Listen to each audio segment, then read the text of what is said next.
Remember, they're changing my voice. A lot of people don't understand that life is about being morally precise. I can't stress this enough.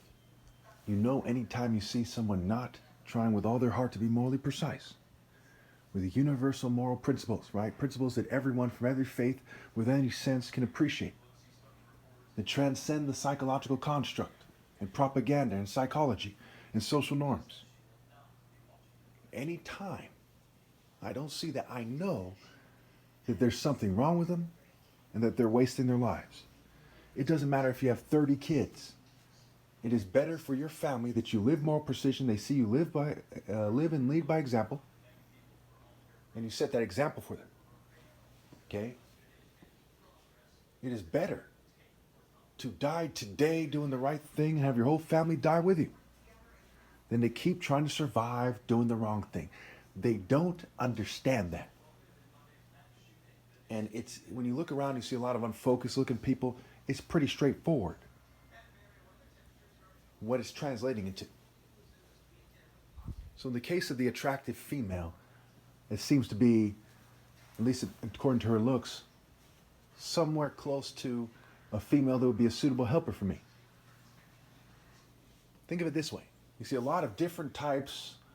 Look in terms of black people, African Americans. Urkel, Debo from Friday, Michael J. White, Michael B. Jordan, Tyrese, Usher, the black cops on TV who beat Tyree Nichols, okay? And you say, okay, why aren't they trying to be morally precise? That's disturbing.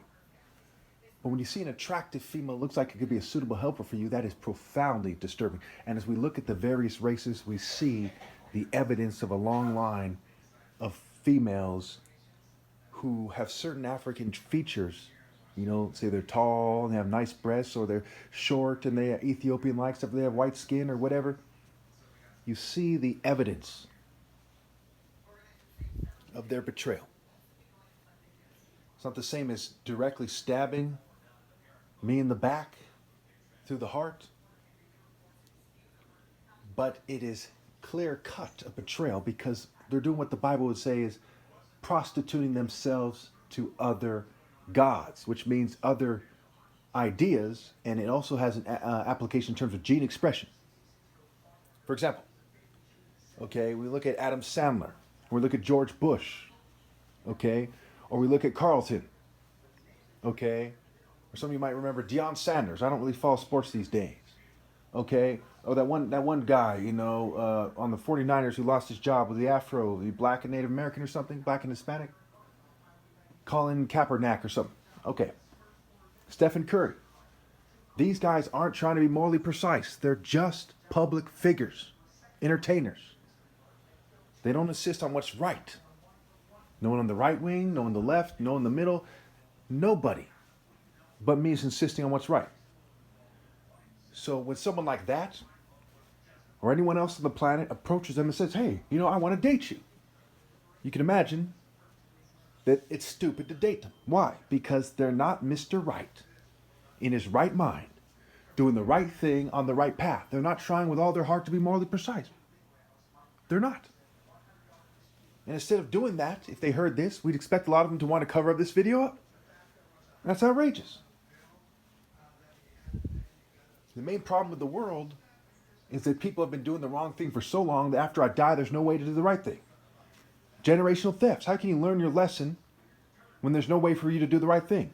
You'll have stolen the planet from the last worthy leader ever possible, which means everyone else is just a rebel. Just like in the Bible. The so-called angels that rebelled against God. And they said, we're going our own way. If there's no more logical and true expression of someone who's loyal to God, and the planet's just stolen.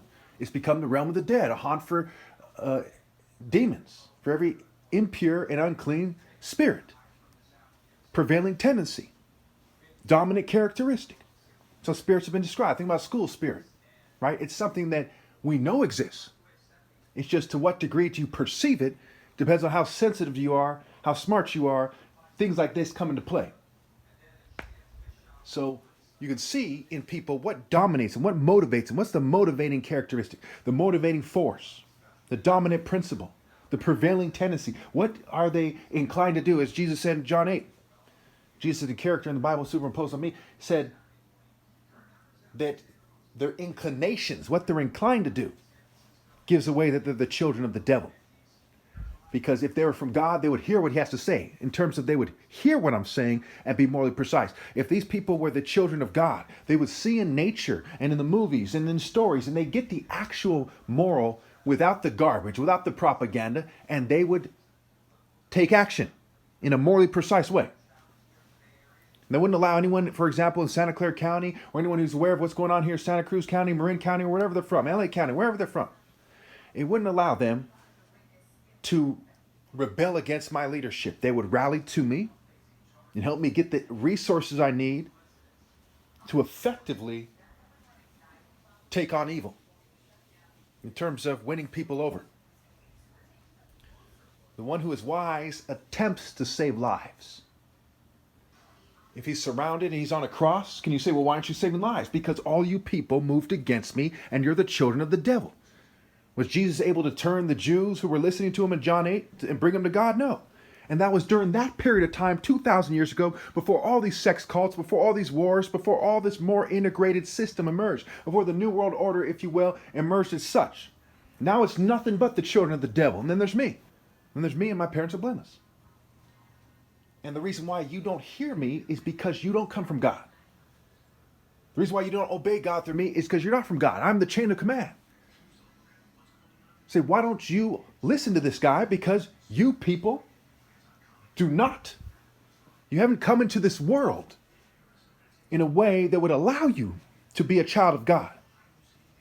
And it was so far off the mark that when you came into contact with these arguments, that you were not going to listen to me. You listened to your own father, the devil, who encouraged you to cheat me out of my right to lead, the most righteous person ever, a man who came to you from God Almighty, from his right hand, the top martial arts ever possible.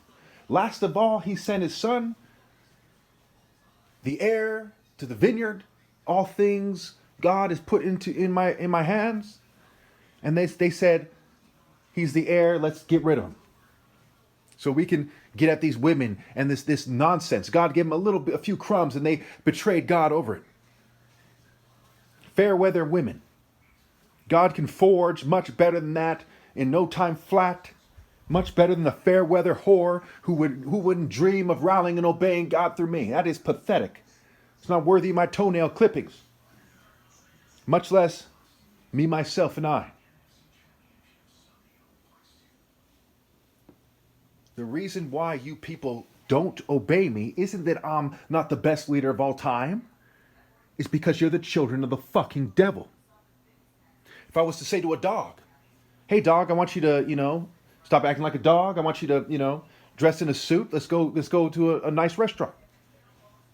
The people at the restaurant would say, there's no dogs allowed in this restaurant, if it's a nice enough restaurant, right? And the dog wouldn't be smart enough to respond. Is the problem that I'm not a good leader? No, this problem is the fucking dog. And anyone with a speck of sense, like the people at the restaurant for the purpose of this story, would say, well, that's a fucking dog. No shit, he's not listening to him. Only a stupid fucking idiot would say, well, if you're the Messiah, why aren't you leading anybody? That's pathetic. That's a weak argument. That's a sissy argument. The type of person who make that argument is the child of the devil. Okay, when as like in the cartoons, there's an angel on his shoulder and a devil on his shoulder. The devil says, oh, make that argument instead. The angel says, no, he's the son of God. Under no circumstances should you throw any stumbling blocks. And the devil's like, oh, don't listen. And they listen to the devil because they're like the devil. They are the children of the devil. Their inclinations, tendencies, proclivities, vie at ease, proclivities. Wordplay is like the child, is like the devil. So they're vying for women as a devil who's like the devil, who's the child of the devil. And I'm vying for women as the image of God, and they edit my pictures and change my voice, as a man of God, as a God who God talks to. Psalm 45. Your throne, O God, will last forever and ever. Because in a sense, I am God because I am the extension of God's Spirit. I am the gate.